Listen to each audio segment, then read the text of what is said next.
भूल कर भी मत करना ये गलतियां अगर आप बचना चाहते हो आने वाली भयंकर गर्मी से और गर्म हवाओं से। Welcome to my page. मैं थोड़ा डॉक्टर साहब doctor Param BHMS PGDMS and CBT practitioner. मैं आज आपसे बात करने वाला हूँ about the sun stroke, heat stroke, लू लगना। बाय द वे इन तीनों का एक ही मतलब है।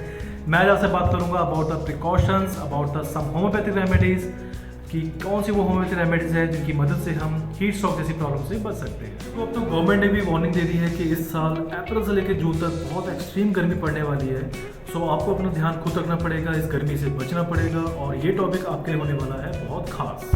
वैसे हीट स्ट्रोक को हम इमरजेंसी कंडीशन में काउंट करते हैं बिकॉज इसमें बॉडी का टेम्परेचर 104 डिग्री फ़ारेनहाइट के पार चला जाता है या 40 डिग्री सेल्सियस के पार चला जाता है, जिसकी वजह से बॉडी जल्दी कूल डाउन नहीं हो पाती है। दो तरह के हीट स्ट्रोक होते हैं, एक होता है क्लासिकल हीट स्ट्रोक और दूसरा होता है exertional heat stroke. Classical heat stroke तब होती है जब हमारे वातावरण यानी एनवायरनमेंट का टेम्परेचर बहुत ज़्यादा हाई हो जाता है, जिसकी वजह से हमारी बॉडी का टेम्परेचर भी हाई हो जाता है और बॉडी जल्दी कूल डाउन यानी ठंडी नहीं हो पाती है। एक्सर्शनल हीट स्ट्रोक में क्या होगा कि देखो, एक तो ऑलरेडी वातावरण एनवायरनमेंट का टेम्परेचर बहुत हाई है, ऊपर से आपने कुछ ऐसी फिजिकल एक्टिविटी कर दी जिसकी वजह से आपकी बॉडी में हीट बहुत ज़्यादा प्रोड्यूस होगी।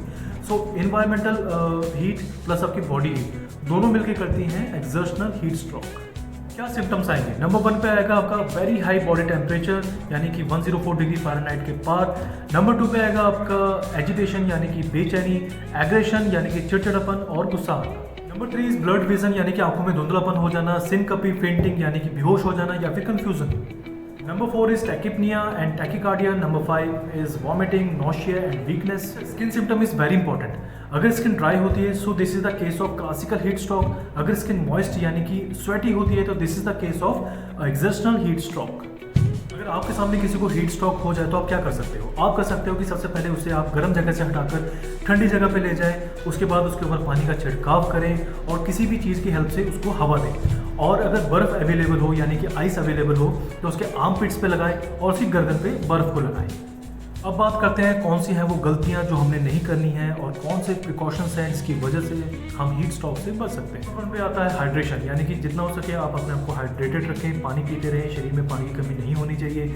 नॉर्मल डेज में जो पानी की रिक्वायरमेंट होती है वो होती है 35 ml पर kg of the body, but ऐसी गर्मियों में, ऐसी भयंकर गर्मियों में जो पानी की रिक्वायरमेंट होती है वो 35 से बढ़कर 45 ml पर kg हो जाता है। यानी कि अगर आपका वेट 70 kg है तो आप इसको 45 × 75 इक्वल्स टू ये जो आएगा इतना आप पानी पर डे कंज्यूम करें। नंबर 2 पे आता है कि आप प्रॉपर वेंटिलेटेड रूम का यूज़ करें जहाँ पे हवा पास हो सकती है, या फिर आप AC वाले रूम्स का इस्तेमाल कर सकते हैं, पर ध्यान रखिएगा ज़्यादा AC यूज़ करने से भी बॉडी डिहाइड्रेटेड हो जाती है यानी कि बॉडी में पानी की कमी हो सकती है। नंबर 3 पे आता है टाइम मैनेजमेंट यानी कि जितना हो सके आप दोपहर के टाइम घर से बाहर ना ही निकलें। आप शाम के टाइम यानी कि जब इन्वायरमेंट में टेम्परेचर कम हो जाता है, थोड़ा सा ठंडा होना शुरू हो जाता है, तभी आप घर से बाहर निकलें। नंबर 4 पे आता है कि टाइट और भड़कीले रंग के कपड़े ना पहने, जितना हो सके आप लूज और लाइट कलर के कपड़ों का यूज़ करें जिसकी वजह से आपकी बॉडी कम हीट एब्जॉर्ब करे। अब हम बात करते हैं कुछ होम्योपैथिक रेमेडीज़ के बारे में। नंबर 1 पे आती है जलसीमियम। जलसीमियम covers the symptoms like drowsiness, headache, weakness, comatose state. There is a weakness with trembling, vertigo with blurring of vision and vertigo with occipital pain. Number 2 पे आती है बेलाडोना।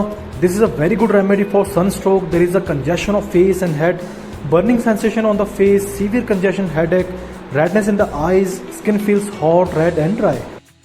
नंबर 3 पे आती है ग्लोनाइन। This is the very good remedy for the bad effects of the sunstroke. There is a severe sudden headache with throbbing sensation. There is a feeling that head is about to burst. There is a red hot eyes during headaches. There is a sensation of pulsation throughout the body. Number 4 पे आती है कैम्फोरा। कैम्फोरा covers the symptoms like collapse, fainting and shock. कैम्फोरा में होते हैं skin rashes that comes from the sun exposure. Camphora also used as a heart stimulant for emergency conditions. There are internal heat and external coldness. ये बहुत ही peculiar symptom है। Internal heat होगी और external body surface पे skin जो होगी वो बहुत ही ज़्यादा कोल्ड होगी। Carbo veg is a good remedy for the bad effects of being overheated. This is useful remedy where heat exposure leads to a great exhaustion and great weakness. There is faintness with mark desire to be faint. There are burning pain with burning heat in the internal parts. So इसी के साथ इस भयंकर गर्मियों में घर से कम ही बाहर निकलें, जितना हो सके आप घर में रहें, बताए हुए प्रिकॉशंस का यूज़ में लेके आएँ एंड हंसते रहें, मुस्कुराते रहें, बाहर का खाना छोड़ें, घर का खाना खाएं एंड की सपोर्टिंग योर डॉग साहब।